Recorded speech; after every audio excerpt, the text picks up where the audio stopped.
सुबह से शाम हो गई थी मगर अभी तक रानो चिड़िया के ढाबे पर कोई भी ग्राहक नहीं आया था।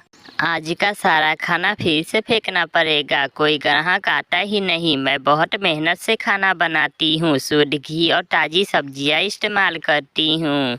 कबूतर कबूतर ना ना, उस चिड़िया के ढाबे से कुछ ना खाना, उसका खाना एक नंबर बेकार है। मैंने अभी अभी खाया था, जरा से भी स्वाद नहीं है चिड़िया के खाने में। गोरी, मुझे तुम पर पूरा विश्वास है, अगर तुम कहती हो तो मैं क्यों खाऊंगा चिड़िया के ढाबे से खाना।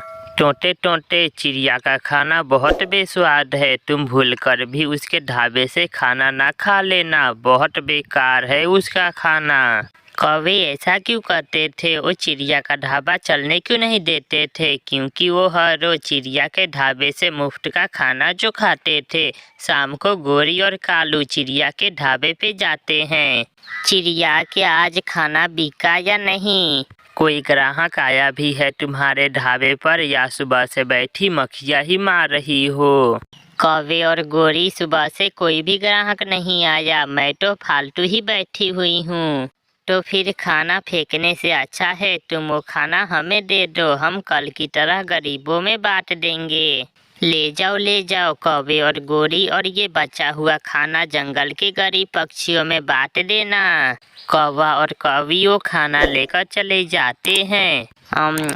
बहुत बहुत स्वादिष्ट है कालू, चिड़िया ने आलू पालक की भुजिया बहुत स्वादिष्ट बनाई है। चिड़िया समझ रही होगी कि हमने खाना गरीबों में बांट दिया है। कालू, ये खाना गरीबों में ही तो बांट रहे हैं, एक गरीब मैं और एक गरीब तुम, हम दोनों से बड़ा और कौन गरीब हो सकता है। ऐसे दोनों कौवे मुफ्त का खाना घर बैठकर खाते हैं और चिड़िया का मजाक उड़ाते हैं। दूसरे दिन भी ऐसा ही होता है। बुलबुल बुलबुल, मैं अभी अभी चिड़िया के ढाबे से दाल चावल खाने गई थी, मगर उसके दाल चावल तो कोई मुफ्त में भी ना खाए। ऐसे बेस्वाद दाल चावल मैंने पहली बार खाए हैं। अच्छा ही हुआ जो तुमने मुझे बता दिया गोरी, मैं चिड़िया के ढाबे से कभी भी दाल चावल नहीं खाऊंगी। और जैसे ही शाम होती है, गोरी और कालू फिर से चिड़िया से बचे हुए दाल चावल लेने आ जाते हैं। तुम हिम्मत न हारना चिड़िया, ऐसे ही हर रोज खाना बना लिया करना, देखना एक ना एक दिन तुम्हारा ये ढाबा अच्छे से चलने लगेगा। गोरी, इसलिए तो मैं अपना नुकसान पे नुकसान किए जा रही हूँ, मगर अब मैं थक गई हूँ, न जाने कब चलेगा मेरा ये ढाबा। गोरी, जल्दी चलो, गरीब पक्षी हमारा इंतजार कर रहे होंगे। कौवा और कौवी बचा हुआ खाना लेकर चले जाते हैं। आज मैं इन कौवों के पीछे जाकर देखती हूँ कि ये किन गरीबों में मेरा बचा हुआ खाना बांटते हैं। ऐसा सोचकर चिड़िया कौवों के पीछे पीछे जाती है। वाह, ऐसे ही दाल चावल मेरी माँ भी बनाया करती थी, बहुत स्वादिष्ट है ये दाल चावल। कालू जी, मैंने बुलबुल से कहा कि चिड़िया के दाल चावल खाकर मेरे पेट में दर्द शुरू हो गया। ओ बुलबुल बहुत डर गई थी। अच्छा ही है, अगर ऐसे ही चिड़िया का खाना बचता रहेगा तो हम गरीबों का पेट भी भरता रहेगा। चिड़िया खिड़की में बैठी सारी बातें सुन रही थी।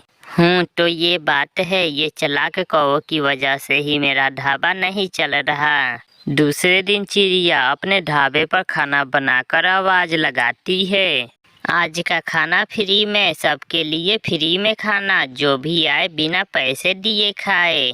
ये सुनते ही वहाँ पक्षियों की भीड़ लगने लगती है। नाना लूसी, तुम चिड़िया का बेस्वाद खाना मत खाना। गोरी, फ्री में स्वाद कौन मांगता है, मैं फ्री में खाना जरूर खाऊंगी। वाह वाह, ऐसा खाना मैंने पहले कभी नहीं खाया। पति जी, सच में गोरी कभी झूठ बोल रही थी, ये खाना तो बहुत स्वादिष्ट है। गोरी झूठी है, ये दाल चावल बहुत स्वादिष्ट हैं। कौवे झूठे हैं, चिड़िया के हाथ में बहुत स्वाद है। ऐसे उस दिन के बाद से चिड़िया का ढाबा अच्छे से चलने लगता है और कौवों का मुफ्त का खाना बंद हो जाता है। प्यारे दोस्तों, इस कहानी को लाइक, अपने दोस्तों के साथ शेयर और चैनल को सब्सक्राइब करना बिल्कुल मत भूलना। आपका धन्यवाद। गोरी कवि अपने बहन के घर आई हुई थी। छोटी जल्दी से कपड़े धो लो, फिर हम दोनों नदी पे जाएंगे। दीदी मेरे पास वॉशिंग मशीन है, मैं कपड़े वॉशिंग मशीन में डाल दूं, फिर हम दोनों नदी पे जाते हैं। वॉशिंग मशीन छोटी वो क्या होती है? वॉशिंग मशीन में सर्फ पाउडर साबुन वगैरह डालकर कपड़े डाल देते हैं और फिर वो मशीन खुद व खुद ही कपड़े धो देती है। गोरी कवि के लिए ये चीज नई थी, इसलिए गोरी कवि बहुत हैरान हो रही थी। अपने बहन के पास एक दिन रहने के बाद गोरी कवि अपने घर वापिस आ जाती है। गोरी आ गई हो तो जल्दी से मेरे और जग्गू के कपड़े धो दो। पति जी, अब मैं अपने पंख से कपड़े नहीं धोऊंगी, मेरी बहन के पास वॉशिंग मशीन है। आप भी मुझे एक वॉशिंग मशीन ला कर दे, फिर ही मैं कपड़े धोऊंगी। Washing machine? मेरे पास इतने पैसे नहीं हैं। अगर पैसे नहीं हैं तो क्यों की थी शादी मुझसे? जो चीज भी मांगो पैसे नहीं हैं, पैसे नहीं हैं। किस दिन होंगे तुम्हारे पास पैसे? अच्छा, मैं जाता हूँ और देखता हूँ। फिर कालू कौवा बाजार जाता है। वो इलेक्ट्रॉनिक्स की दुकान पे जाता है। कबूतर जी, क्या आपके पास कोई सस्ती वॉशिंग मशीन है? हाँ है, ये चाइना की वॉशिंग मशीन है। ये बहुत सस्ती है, मगर तुम हमारे देश की बनी हुई वॉशिंग मशीन लो, ये सबसे अच्छी है और मोटर की भी 5 साल की वारंटी है। मेरे पास इतने पैसे नहीं हैं। कबूतर जी, आप मुझे ये चाइना की सस्ती वाली वॉशिंग मशीन दे दो। फिर कालू कौवा चाइना की सस्ती वाली वॉशिंग मशीन लेकर घर चला जाता है। घर जाकर कालू कौवा वॉशिंग मशीन का स्विच लगाता है और उसे ऑन करता है।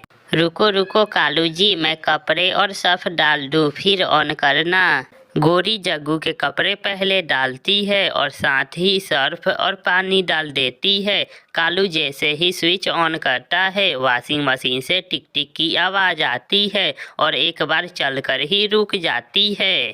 कालू, मेरी बहन की मशीन तो इतनी तेजी से चल रही थी और ये एक बार चलकर ही थक गई है। मैं अभी देखता हूँ। कालू कौवा कबूतर को फोन लगाता है।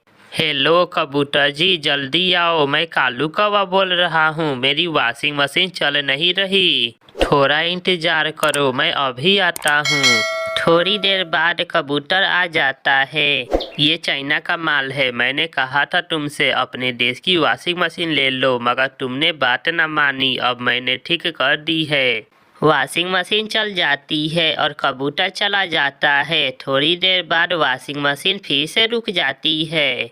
कालू, ये तुम्हारी नकली मशीन फिर से खराब हो गई है। ये कैसी मुसीबत है, मैं तो फंसी गया हूँ। ऐसे ही कई दिन गुजर जाते हैं। वो वॉशिंग मशीन एक दिन चलती तो एक दिन बंद हो जाती है। कबूतर जी जल्दी आओ, वॉशिंग मशीन ऑन ही नहीं हो रही। भाई कालू कौवे जी, ये मेरा मसला नहीं है, किसी इलेक्ट्रीशियन को बुला कर लाओ। फिर कालू कौवा टोंटे इलेक्ट्रीशियन को बुलाता है। मैं देखता हूँ, हाँ अगर कोई नुकसान हो गया तो मैं जिम्मेदार नहीं हूँगा। यार, इसे किसी तरह ठीक कर दो, मैं तो चाइना की वॉशिंग मशीन लेकर मुसीबत में फंस गया हूँ। फिर टोंटा इलेक्ट्रीशियन तार को चेक करता है। धुआं सा निकलता है और एक जोर की आवाज़ आती है। ओहो, मोटर जल गई, इसकी तो मोटर जल गई है। एक दिन भी सुकून से मैं कपड़े ना धो सकी इस वॉशिंग मशीन में। मैं भी बहुत तंग आ गया हूँ। दुकान वाले कबूतर ने सच ही कहा था कि चाइना का माल ना लो। फिर कालू कौवा वो चाइना की वॉशिंग मशीन सर पे उठाए नदी पर जाता है और एक पेड़ पर बैठकर वो वॉशिंग मशीन पानी में फेंक देता है।